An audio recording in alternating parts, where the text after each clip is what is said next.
بسم اللہ الرحمن الرحیم۔ عزیز طلبہ، آج ہم سرمایہ Urdu Punjab text book board کی منظور کردہ کتاب کا پہلا سبق مناقب عمر بن عبدالعزیز رضی اللہ تعالی عنہ پڑھنے کا آغاز کر رہے ہیں۔ میں آپ کی آسانی کے لیے آپ کو یہ بتا دینا چاہتا ہوں کہ آپ جس کتاب کو پڑھیں گے وہ سرمایہ اردو 12ویں جماعت کے لیے پنجاب ٹیکسٹ بک بورڈ کی منظور کردہ یہ کتاب ہے۔ اس کا پہلا سبق ہے، آپ اس کے صفحہ نمبر 1 کو کھولیے۔ اس کا پہلا سبق ہے مناقب عمر بن عبدالعزیز رضی اللہ تعالی عنہ۔ اس سے پہلے کہ ہم آج اس سبق کا آغاز کریں، مناسب سمجھتا ہوں کہ آپ کو میں اس سبق کے مصنف علامہ شبلی نعمانی رحمۃ اللہ علیہ کے بارے میں کچھ بتا دوں۔ علامہ شبلی نعمانی رحمۃ اللہ علیہ 1857 عیسوی میں اعظم گڑھ کے گاؤں بندول میں پیدا ہوئے۔ آپ کے والد محترم کا نام حبیب اللہ تھا، جو پیشے کے لحاظ سے ایک وکیل تھے۔ مولانا شبلی نعمانی رحمۃ اللہ علیہ کی تربیت میں ان کے والد کا بہت ہاتھ ہے۔ مولانا شبلی نعمانی رحمۃ اللہ علیہ کے والد کی خواہش تھی کہ ان کی اولاد وکالت پڑھے، لیکن مولانا شبلی نعمانی رحمۃ اللہ علیہ کا ذہن یا مزاج اس طرف ملتفت نہیں تھا، چنانچہ انہوں نے ایک نیا ہی راستہ اختیار کیا، اور یقیناً یہ نیا راستہ ان کے لیے بہت سعادت مند رہا۔ آج بھی ہم، ان کی وفات 1914 میں ہوئی ہے، اور آج ایک صدی کے بعد بھی ہم، ان کی پیدائش کی ایک صدی کے بعد بھی ہم مولانا شبلی نعمانی رحمۃ اللہ علیہ کو یاد کر رہے ہیں، تو اس کا مطلب ہے کہ انہوں نے جو راستہ اختیار کیا وہ بلا شبہ بہت مناسب راستہ تھا۔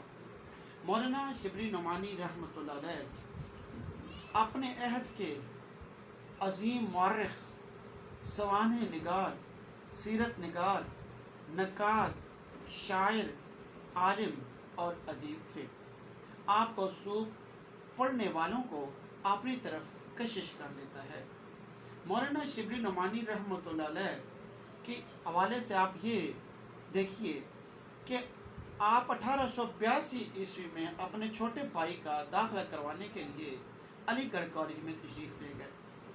وہاں انہوں نے سر سید احمد خان سے ملاقات کی، اور گفتگو کے دوران سر سید احمد خان کو پتہ چلا کہ علامہ شبلی نعمانی رحمۃ اللہ علیہ کا علمی پایہ کس قدر بلند ہے، چنانچہ انہوں نے مولانا شبلی نعمانی رحمۃ اللہ علیہ کو اپنے پاس علی گڑھ کالج میں بطور پروفیسر پڑھانے کی پیشکش کر دی، اور یوں وہاں پر اس علمی ماحول میں مولانا شبلی نعمانی کو بہت لطف محسوس ہوا، اور وہ وہاں پڑھانا شروع ہو گئے۔